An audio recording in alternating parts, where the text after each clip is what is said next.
कशात? मी खूप मस्त. आज आपण बनवणार आहोत पालकाची भाजी. तर ती कशी बनवायची चला तर मग बघूया. हे आहेत आपले साहित्य जे की आपल्याला पालकाची भाजीला लागणार आहे. ही आहे पालक शिजवलेली, ही आहे आलं लसूण कोथिंबीर मिरची ह्याचं पालकाचं वाटण, हे आहे चवीनुसार मीठ, थोडीशी हळद, हे आहे आपले 2 चमचे बेसन पीठ जे की आपण पाण्यामध्ये मिक्स करून घेतलेलं आहे, आणि हे आहे आपला जाडसर केलेला शेंगदाण्याचा कूट. चला तर मग बघूया फोडणी कशी करायची. आपण इथे गॅस ऑन केलेला भाजीचे पातेलं ठेवूया. याच्यामध्ये आता आपण 1 चमचा तेल ओतून घेऊया.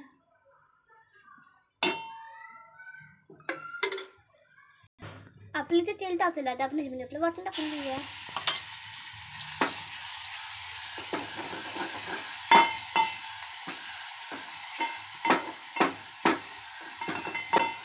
आपलं वाटण आता परतून घेऊया आणि मग त्याच्यामध्ये आपण हळद टाकून घेऊया.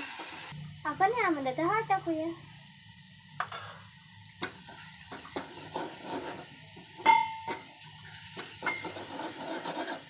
हा आपला मगाशी शिजवलेला पालक आता आपण ह्याच्यामध्ये टाकून घेऊया.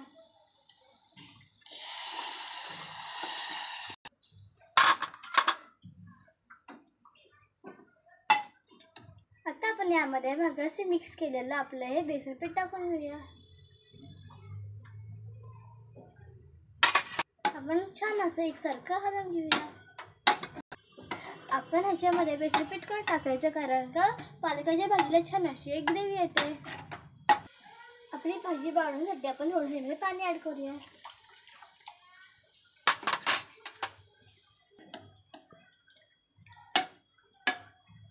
आपण यामध्ये चवीनुसार मीठ टाकून घेऊया.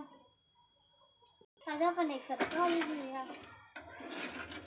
पण 5 मिनिटे छान अशी उकळी येण्यासाठी आपण गॅस फुल करूया. काही तुम्ही पाहू शकता आपल्या भाजीला खूप छान अशी उकळी आली आहे. आता आपण त्याच्यामध्ये आपला मगाचा कूट टाकूया.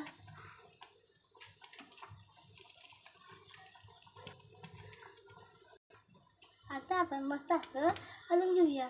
आपली भाजी छान अशी उकळली आहे आणि आपली मिरची रेडी झालेली आहे. आता आपण ही प्लेटमध्ये सर्व करून घ्या. गाईस तुम्ही पाहू शकता कसली छान अशी उकळी आलेली आहे ना. गाईस आपण प्लेटमध्ये सर्व करून घेऊया.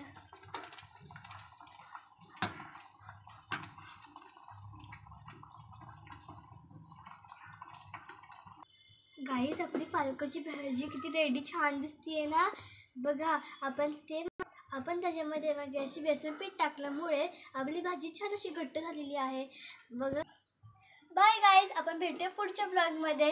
आणि जर तुम्हाला आवडली असेल तर नक्की कमेंट करून सांगा आणि तुम्ही नक्की ट्राय करा का ही भाजी. बाय.